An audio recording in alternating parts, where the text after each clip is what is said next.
Eu sempre pensei que o pior som que poderia ouvir dentro de um hospital fosse o dos monitores apitando, ou o das máquinas respirando por alguém. Mas não. O pior som é a voz de quem você colocou no mundo, carregada de indiferença, pronunciando palavras que cortam mais fundo que qualquer bisturi. Eu estava deitado naquela cama da UTI, com os tubos no braço e o oxigênio no nariz, sentindo o peso das horas que passavam lentas, quando ouvi, de forma tão clara quanto um tiro no silêncio, meu próprio filho dizer: "Não vou gastar meu dinheiro para te manter vivo." Senti um arrepio subir pela coluna, não pelo frio da sala ou pela doença, mas por perceber que a frase não vinha de um estranho. Vinha de quem deveria lutar por mim, quando eu não pudesse lutar sozinho. Antes que eu pudesse reagir, ouvi a voz da minha nora suave, mas carregada de veneno. Esse velho já viveu demais mesmo. Foi nesse momento que meu corpo, já fraco, pareceu perder qualquer resto de força, e meus olhos se encheram de lágrimas que eu lutei para não deixar cair. Eu não queria que eles vissem que tinham conseguido me ferir. Não queria dar o prazer de perceberem que a frase tinha me atravessado. Respirei fundo, engoli em seco e apenas respondi, com a voz fraca, mas firme: "Está bem." Foi a única coisa que consegui dizer. Aquela palavra, para eles, soaria como um sinal de rendição, mas para mim, foi a primeira pedra colocada na fundação de algo que eu nem sabia ainda como construir, mas que, no fundo, já começava a tomar forma. Eu sobreviveria, e eles se arrependeriam amargamente de cada sílaba, enquanto eles continuavam, falando como se eu não estivesse ali, como se a minha vida fosse apenas um peso financeiro. Fiquei observando os detalhes ao redor. A frieza dos olhares, a ausência de qualquer gesto de cuidado, o modo como a nora mexia no celular enquanto o filho olhava para o relógio, impaciente. Não havia preocupação, só pressa para encerrar aquele momento. Pareciam estar num encontro de negócios, discutindo um gasto desnecessário que precisava ser cortado. E o gasto era eu. Naquele instante, percebi que algo dentro de mim se partia. Não era apenas a confiança, era a estrutura inteira que sustentava a minha visão de família. Eu já não via mais o menino que um dia segurei no colo, o garoto que ensinei a andar de bicicleta, ou o jovem para quem dei meu primeiro carro usado. No meu lugar, estava um homem calculista, que via meu coração batendo como uma despesa no extrato bancário. E ao lado dele, uma mulher, que talvez nunca tivesse sentido nada além de tolerância pela minha presença. A enfermeira entrou na sala, interrompendo aquela conversa como quem abre a janela e deixa o vento entrar numa casa abafada. Eles se calaram por um instante, mas os olhares eram os mesmos. Quando ela pediu que saíssem para fazer alguns exames, vi no rosto deles um alívio, como se tivessem sido liberados de um compromisso chato. E eu fiquei ali, deitado, com o som do monitor marcando cada segundo, cada batida do coração que eles queriam que parasse. Foi naquele silêncio que decidi duas coisas. A primeira, que eu ia sair dali vivo. A segunda, que não haveria mais espaço para ingenuidade. Eu não seria mais o pai que tentava manter a paz a qualquer custo, nem o homem que dizia "está tudo bem" para não criar briga. Se sobreviver fosse um fardo para eles, eu me certificaria de que nunca mais pudessem decidir nada a meu respeito. As horas seguintes foram de exames, remédios e reflexões. Enquanto olhava para o teto branco, comecei a revisitar mentalmente cada vez que coloquei as necessidades deles acima das minhas. Lembrei do dia em que vendi um terreno para pagar a entrada da casa do meu filho, das vezes em que banquei viagens para que eles não tivessem que parcelar nada, e até das contas que quitei sem que ele soubesse, para que o nome dele não fosse parar no protesto. Tudo isso parecia agora tão distante quanto uma vida passada. Naquela noite, não consegui dormir.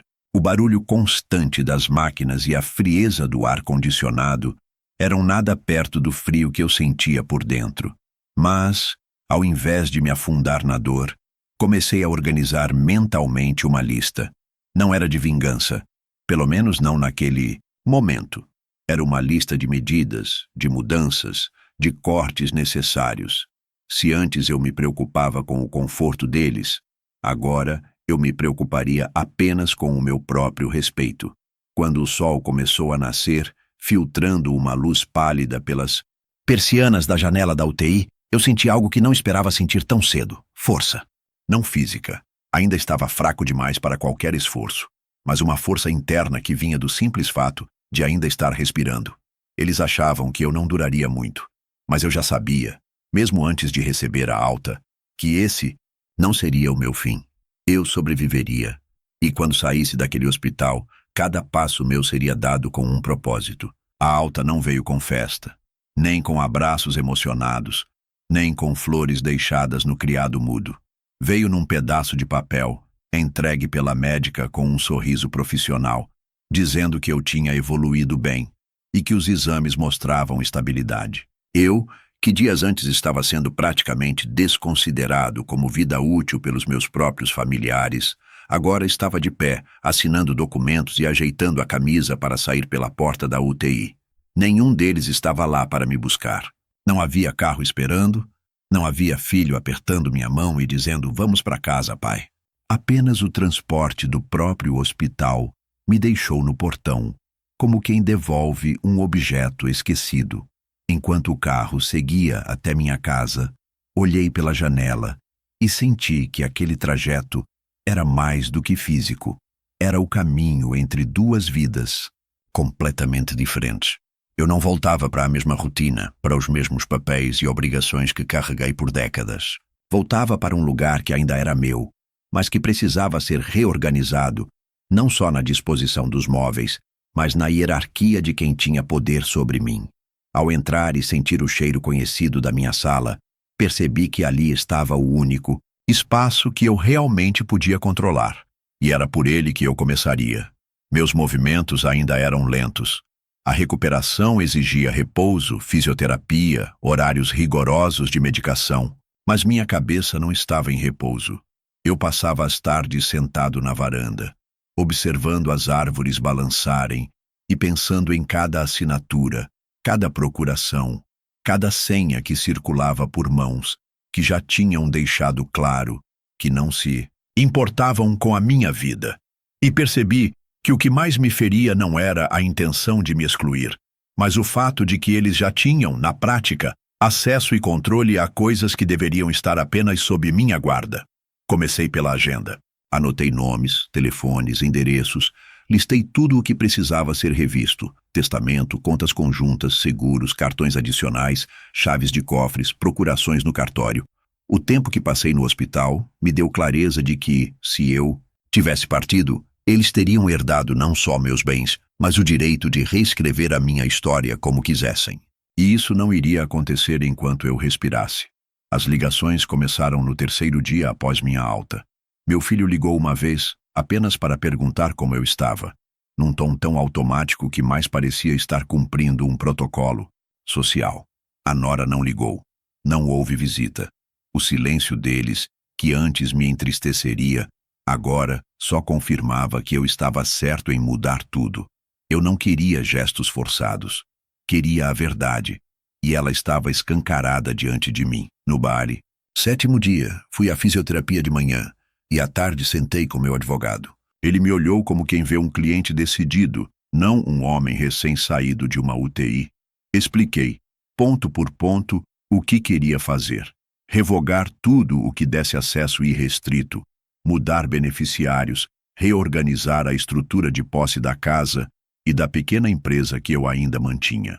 E, acima de tudo, registrar em documento legal que as decisões sobre minha saúde, se algum dia eu não pudesse tomar, ficariam nas mãos de quem realmente tivesse interesse em me manter vivo. Saí do escritório com uma pasta de anotações e a sensação de estar respirando outro tipo de ar.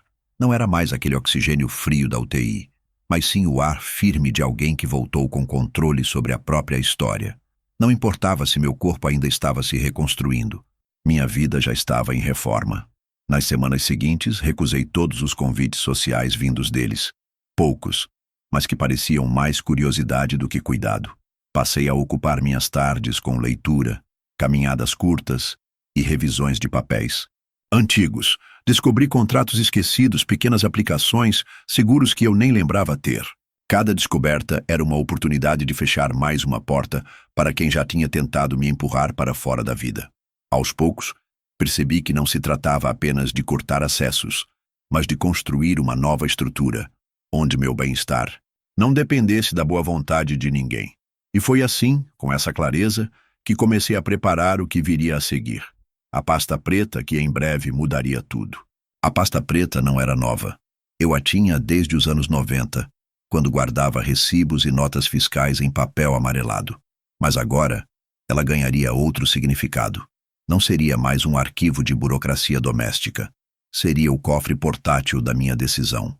Na primeira folha que coloquei dentro dela, havia um título claro, em letras garrafais: Revogado. Era a cópia da procuração que, anos atrás, eu havia feito para facilitar a vida do meu filho, permitindo que ele movimentasse minha conta, assinasse contratos e, em alguns casos, até representasse meu nome. Na época parecia um gesto de confiança.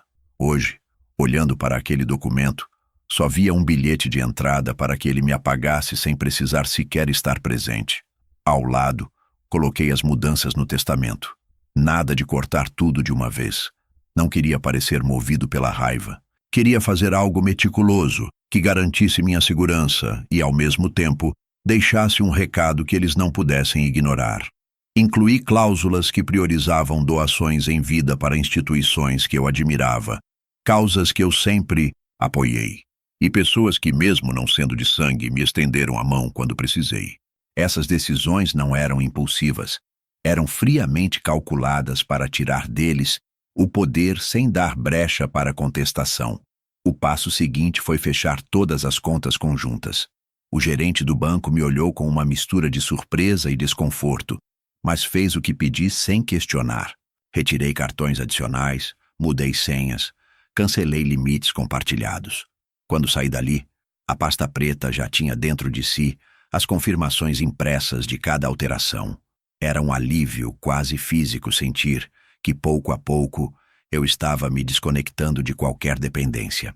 Na semana seguinte, sentei com meu advogado novamente. Ele revisou tudo, fez ajustes e sugeriu um último movimento: transferir provisoriamente a titularidade de um dos meus imóveis para uma pessoa de confiança.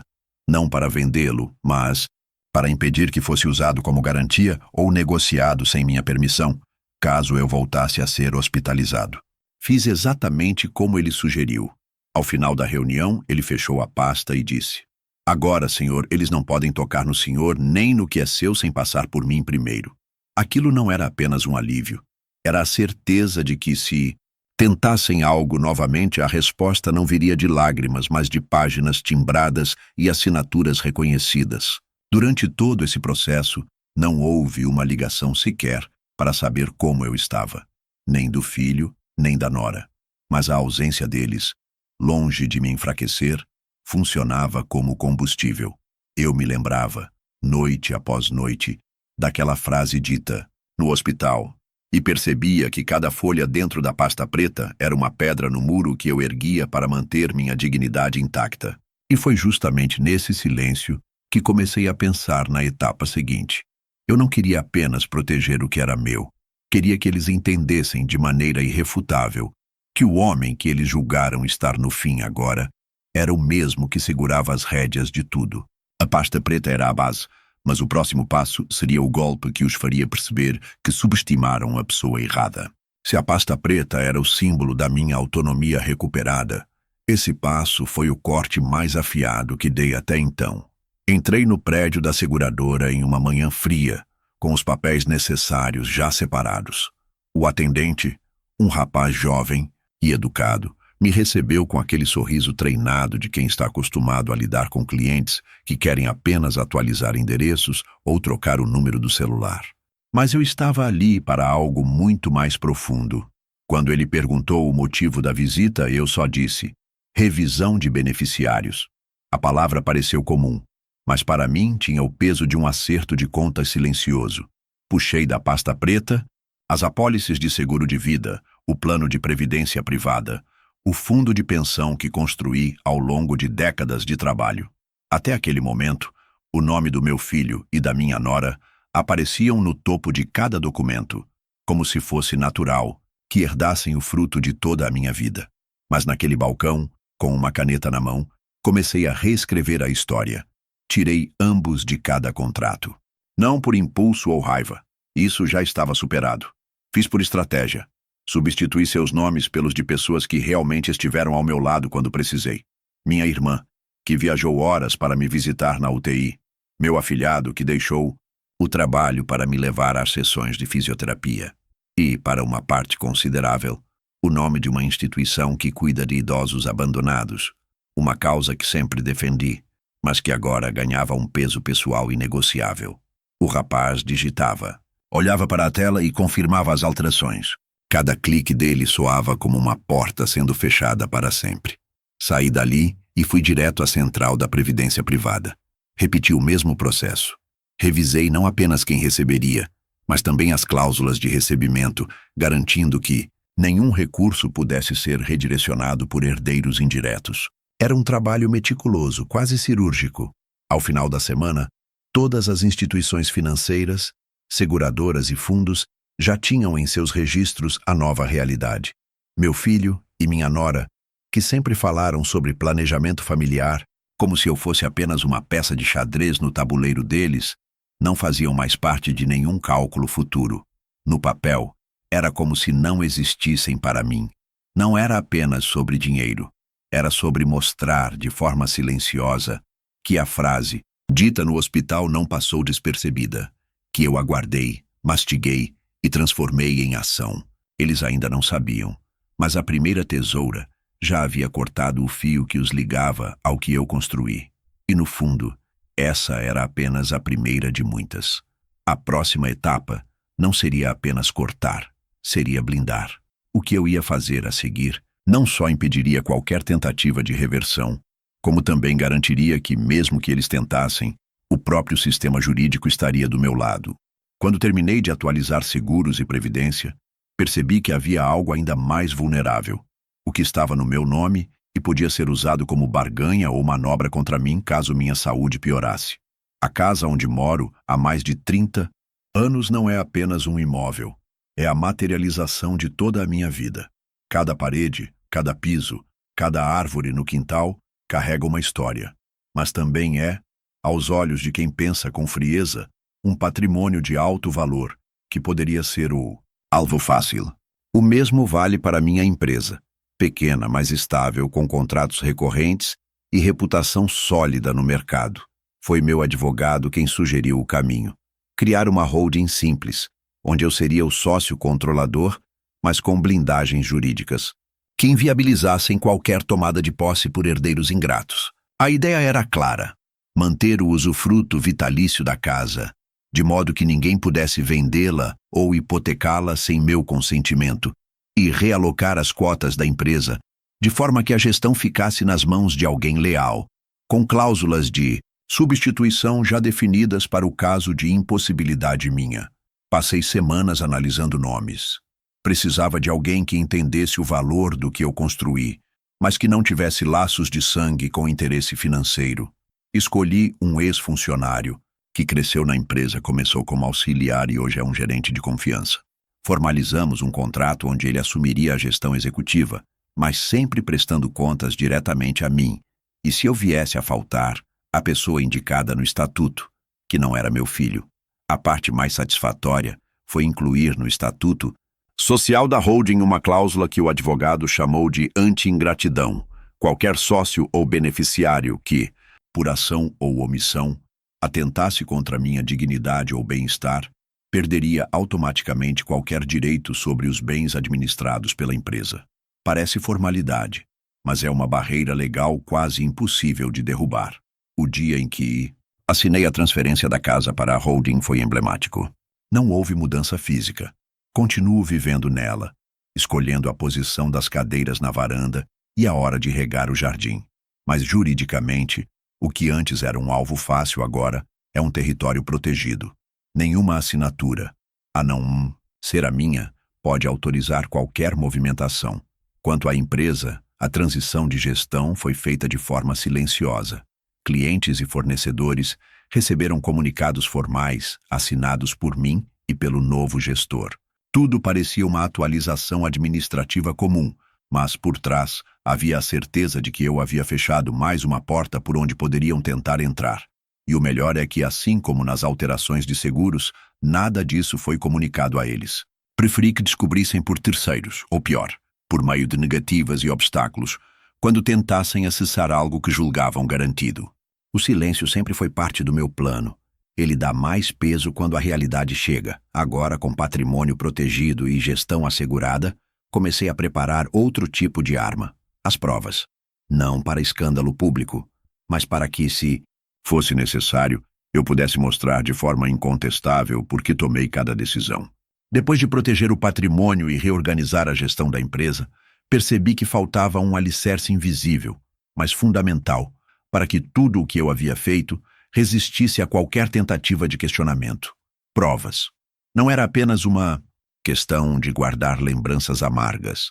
Era construir um arquivo irrefutável, capaz de sustentar legalmente cada decisão, sem margem para interpretações sentimentais ou discursos manipuladores. Eu sabia que, se meu filho e minha nora resolvessem me atacar judicialmente no futuro, tentariam inverter a narrativa, pintando-me como um pai ingrato, rancoroso ou até mentalmente incapaz. Por isso comecei a trabalhar com a mesma disciplina que um investigador monta um dossiê. O primeiro passo foi recuperar todas as conversas. Meu celular guardava mensagens de texto e registros de chamadas que até então eu nunca tinha revisitado por completo. Voltar àquelas palavras foi doloroso. Lá estava em preto e branco a frase no hospital: "Não vou gastar meu dinheiro para te manter vivo." E logo abaixo, a concordância fria da minha nora: "Esse velho já viveu demais." Mesmo? Cada print que eu tirava era como selar uma cápsula do tempo que provaria a qualquer um o que realmente aconteceu. Não me limitei a mensagens. Solicitei junto ao hospital cópias do prontuário médico, laudos e registros de visitas. Esses documentos traziam informações preciosas: datas em que não apareceram, dias em que funcionários anotaram comportamentos hostis ou impaciência deles durante as conversas com a equipe de enfermagem. Pedi também gravações das câmeras de segurança das áreas comuns, que mostravam momentos em que entravam e saíam sem sequer olhar para mim. Tudo foi anexado com cuidado. Em seguida, recorri ao banco. Solicitei extratos detalhados dos últimos anos, focando especialmente nos períodos em que ajudei financeiramente meu filho. Ali estavam transferências para cobrir prestações de carro, empréstimos para a reforma da casa e até pagamentos emergenciais de faturas de cartão de crédito. Valores que nunca foram devolvidos, nem com agradecimento. Essas provas financeiras ajudariam a mostrar que, mesmo depois de tantas ajudas, a ingratidão foi a única resposta que recebi quando precisei. Mas o que realmente deu peso ao meu arquivo foi a ata notarial. Levei todos os documentos, prints, extratos e laudos ao cartório. O tabelião analisou e certificou que eram cópias autênticas e fiéis aos originais. Isso significa que, em qualquer tribunal, não haveria como questionar sua validade. Foi como colocar um selo oficial na minha história, transformando algo pessoal em um registro com valor jurídico incontestável. Ao final desse processo, eu tinha um dossiê robusto, dividido em pastas e também armazenado digitalmente em nuvem, com cópias em 2 pendrives guardados em locais diferentes. Um deles, inclusive, deixei com meu advogado, acompanhado de uma carta explicando cada documento e seu contexto. Não fiz isso apenas como proteção para mim, mas também como blindagem para quem pudesse tentar me defender caso eu não estivesse mais aqui para contar. Esse arquivo não era para ser exibido como troféu, nem para alimentar vingança. Era, acima de tudo, um seguro contra a manipulação e a mentira. Se um dia alguém tentasse me pintar como injusto, eu teria como mostrar, sem precisar levantar a voz, que todas as minhas decisões foram baseadas em fatos, não em mágoas vazias.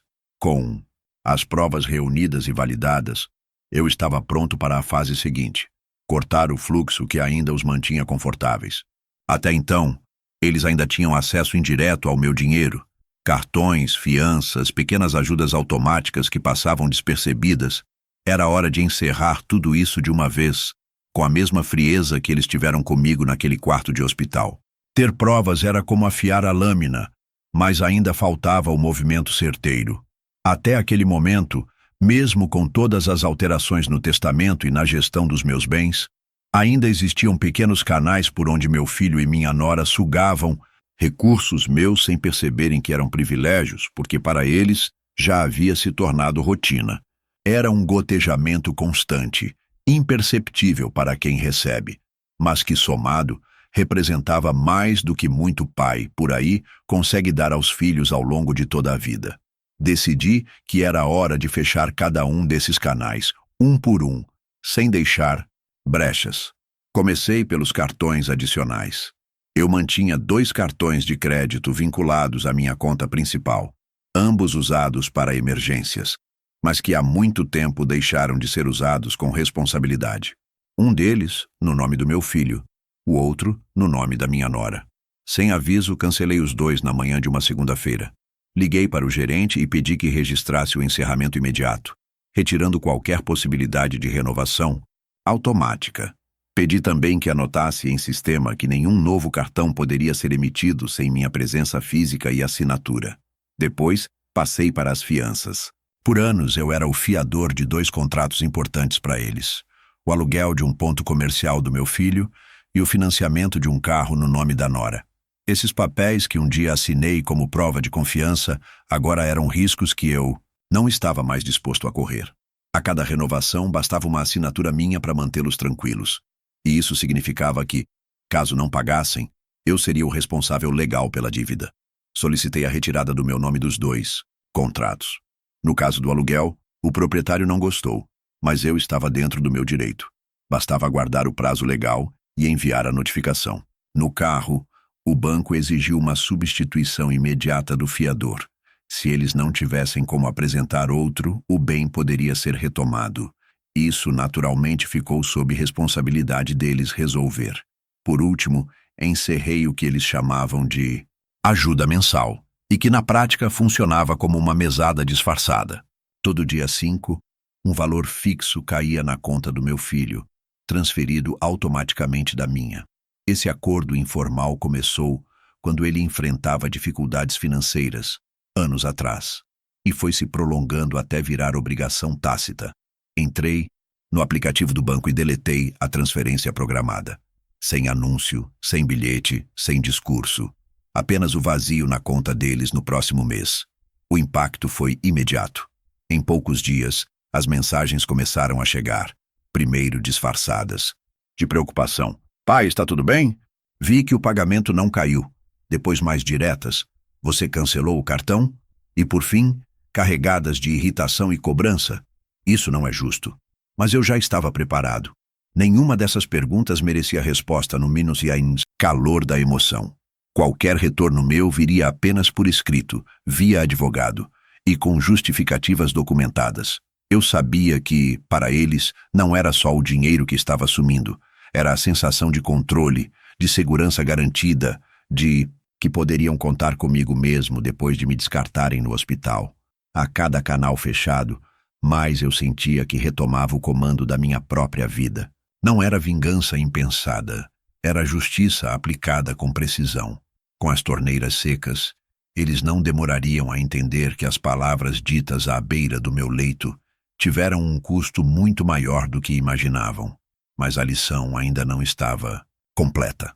A próxima etapa seria presencial, com todos olhando nos meus olhos e ouvindo em silêncio o peso das minhas decisões. Escolhi a data de propósito. Não queria que fosse um encontro qualquer, mas um momento em que todos estivessem reunidos, acreditando que se tratava de mais uma ocasião social, dessas em que as pessoas se sentam, comem, trocam amenidades e vão, embora sem notar o que está por baixo da superfície. Era um sábado à noite, e eu convidei apenas um pequeno grupo, não mais que 10 pessoas. A maioria eram parentes próximos que, ao longo dos anos, viram de perto meu esforço para sustentar e ajudar minha família, mas também testemunharam calados os episódios de desprezo. Entre eles, alguns ainda mantinham contato com meu filho.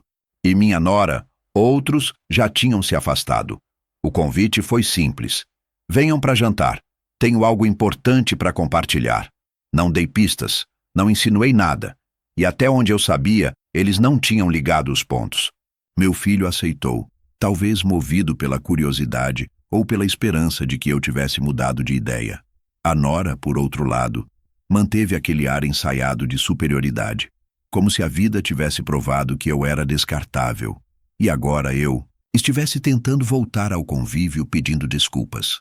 A mesa estava posta de forma impecável, comida simples mas bem feita, vinho na temperatura certa, iluminação aconchegante, tudo calculado para que o clima inicial fosse de normalidade, quase de reconciliação. Eu queria que se sentissem confortáveis, seguros, como quem se prepara para mais uma noite em que dominariam a narrativa. Foi só depois da sobremesa, quando os pratos ainda estavam na mesa e o vinho começava a baixar a guarda dos presentes, que tirei debaixo da cadeira uma pasta de couro preta.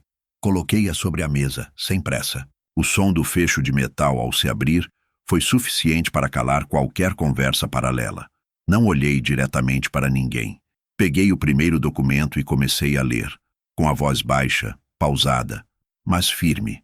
Eram as alterações no testamento. Nome por nome, cláusula por cláusula, expliquei quem tinha sido retirado e quem permanecia. Sem adjetivos, sem ataques, apenas fatos. Depois, passei para a revogação das procurações e para a exclusão deles como beneficiários de seguros e planos de previdência. Em seguida, li trechos da ata notarial, onde constavam as falas proferidas por eles no hospital, registradas como prova. Não precisei olhar para ver que a cor no rosto de ambos mudava, primeiro para o vermelho, depois para o pálido. O silêncio na sala era espesso. Até mesmo quem não estava diretamente envolvido parecia sentir o peso do momento. Era a primeira vez que eu expunha de forma organizada e incontestável todas as decisões que havia tomado desde o dia em que me disseram que eu não valia o gasto. Eu não gritava, não acusava, apenas lia, e ao final de cada documento, colocava-o sobre a mesa, formando uma pilha que crescia como um muro entre nós. Quando terminei, fechei a pasta e disse, ainda sem alterar o tom, a partir de hoje, cada um responde pelo que planta. Não havia ameaça, apenas a constatação de uma nova realidade. Levantei-me, recolhi meu prato e levei para a pia. O jantar estava encerrado. Eles não disseram nada. O desconforto era absoluto. Alguns dos presentes desviavam o olhar, outros observavam a cena como quem assiste a um desfecho inevitável. Sabia que dali em diante as tentativas de diálogo seriam raras, e quando viessem, viriam carregadas de urgência e desespero. E eu estava pronto para isso. A noite terminou sem reconciliação, mas com algo muito mais importante. A certeza de que, pela primeira vez em muito tempo, eu havia conduzido a conversa, estabelecido as regras e deixado claro que minha vida, meu trabalho e minha dignidade não estavam mais à venda. Não demorou nem 24 horas para que o telefone começasse a tocar. Primeiro, foram algumas chamadas perdidas, espaçadas, como quem ainda estava digerindo o que aconteceu no jantar. Depois, veio a enxurrada. Chamadas seguidas, uma atrás da outra, a ponto de o aparelho vibrar sem descanso na mesa. Não atendi nenhuma. Fiquei sentado na poltrona da sala, observando o visor acender e apagar, enquanto o nome do meu filho aparecia e desaparecia. Às vezes era ele, outras, o número da nora. Outras ainda, números desconhecidos que eu sabia muito bem de onde vinham. Amigos em comum, parentes que nunca me ligavam, mas que, de repente, se lembraram que eu existia. As mensagens começaram a chegar em paralelo. No início, o tom era quase conciliador. Pai, acho que a gente pode conversar. Foi um mal-entendido. Não precisa ser assim. Mas conforme o silêncio se mantinha, as palavras foram mudando de temperatura. Vieram as acusações. Você está sendo injusto. Depois não diga que não avisamos. Não destrua a família por orgulho. Algumas tentavam me fazer sentir culpa, como se eu fosse o responsável pelo distanciamento. A sua amargura está afastando todo mundo. Eu lia tudo com calma, sem pressa de responder. Não porque não doía, é claro que doía, mas porque eu sabia que responder no calor do momento só alimentaria o teatro deles. Então, mantive a decisão que havia tomado antes mesmo de abrir a pasta no jantar. Nenhuma conversa verbal, nada por telefone, nada improvisado.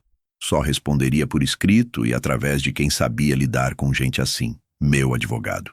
No terceiro dia, a enxurrada de mensagens deu lugar a áudios longos e carregados de desespero. A nora, que sempre manteve a pose de superioridade, chorava, entre as palavras: "Você não pode fazer isso com a gente. Não é justo. Você sabe que dependemos disso para manter tudo." E então, quase como um rompante de sinceridade, soltou: "Se você tirar tudo, nós vamos perder a casa." Não respondi. Apenas encaminhei o áudio ao advogado, que me orientou a guardar todas as provas. Foi nesse mesmo dia que recebi a ligação, mais reveladora. O visor mostrava o nome do meu filho. Deixei tocar até quase cair na caixa postal, e de última hora, atendi no viva voz, gravando a conversa. A voz dele estava tensa, acelerada. "Pai, não faz isso. Pelo amor de Deus, não faz isso. Você não sabe o que está fazendo com a nossa vida." Eu falei aquilo no hospital num momento de raiva, não era o que eu queria dizer. "Me perdoa. Vamos resolver isso entre a gente, sem envolver advogados." Eu ouvi tudo em silêncio. Ele tentava alternar entre a súplica e a manipulação, um misto de promessas vazias e acusações veladas. Quando ele percebeu que eu não iria responder, começou a aumentar o tom, tentando provocar uma reação. "Você está destruindo a própria família. É isso que você quer? Terminar a vida sozinho?" Quando desliguei, não senti raiva nem satisfação imediata. Senti clareza. Tudo aquilo só confirmava que eu estava no caminho certo. Eles não estavam arrependidos pelo que disseram ou fizeram no hospital. Estavam desesperados porque perderam o controle. E junto com ele, o acesso aos meus recursos. Na semana seguinte, recebi uma intimação informal. Eles queriam marcar uma reunião de família para resolver as coisas cara a cara. Respondi por escrito, através do advogado, que qualquer conversa sobre patrimônio, procurações ou testamento deveria ser tratada exclusivamente por vias legais e registradas, formalmente. Essa foi minha linha final. Nada mais no campo do improviso emocional, onde eles sempre tentaram me prender.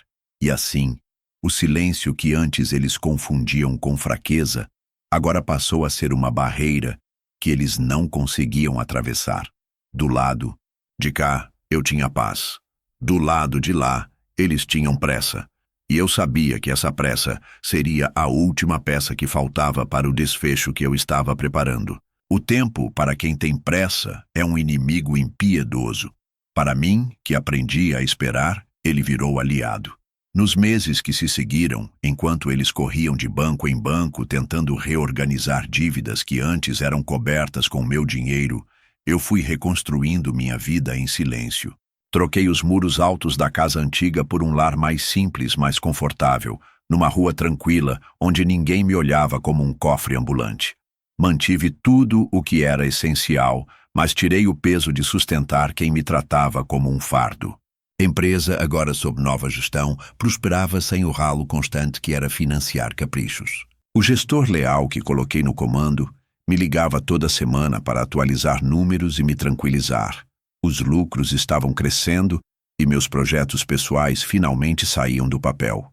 Pela primeira vez em anos, investi em coisas que me davam prazer, como restaurar um carro antigo que sempre quis e apoiar discretamente uma instituição que cuida de idosos abandonados. Gente que sabe o que é ser esquecido por quem deveria cuidar. Os que ficaram ao meu lado durante a doença, poucos, mas valiosos, passaram a fazer parte da minha vida de um jeito que o dinheiro não compra. Convidei-os para jantares simples, na minha nova varanda, regados a boas conversas e risadas que não dependiam de heranças. E, para minha surpresa, voltei a sentir algo que pensei ter perdido no hospital: pertencimento. Quanto ao meu filho e à nora, as tentativas de reaproximação foram rareando. Primeiro insistiram com presentes caros, como se pudessem comprar de volta o que perderam. Depois tentaram intermediários, parentes distantes, conhecidos em comum. Mas eu mantive a porta fechada. Não por rancor, mas por princípio. Quando você ouve de alguém que sua vida não vale o investimento, a relação muda para sempre. Não há como voltar a sentar à mesma mesa fingindo que nada aconteceu. No dia dos pais seguinte, chegaram até a minha rua com uma caixa grande nas mãos. De onde eu estava, no portão, vi o constrangimento nos rostos deles ao perceberem que o cadeado estava fechado. Não havia gritos nem cena. Apenas um gesto simples. Olhei para eles, acenei de leve e voltei para dentro. Não abri a caixa. Não precisava. Hoje, meu testamento está redigido de forma cristalina. Tudo o que construí vai para quem me respeitou quando eu não tinha forças para levantar da cama. Quem plantou indiferença vai colher distância. Quem plantou cuidado vai colher gratidão. Não há vingança mais plena do que viver bem, longe de quem tentou te apagar. E, enquanto tomo meu café na varanda ao amanhecer, vejo a rua calma e penso que no fim das contas, sobreviver não foi apenas vencer a doença. Foi recusar-se a viver sob o peso de quem não sabe o valor de uma vida. A minha porta continua aberta, mas só para quem sabe entrar sem querer medir o que pode levar.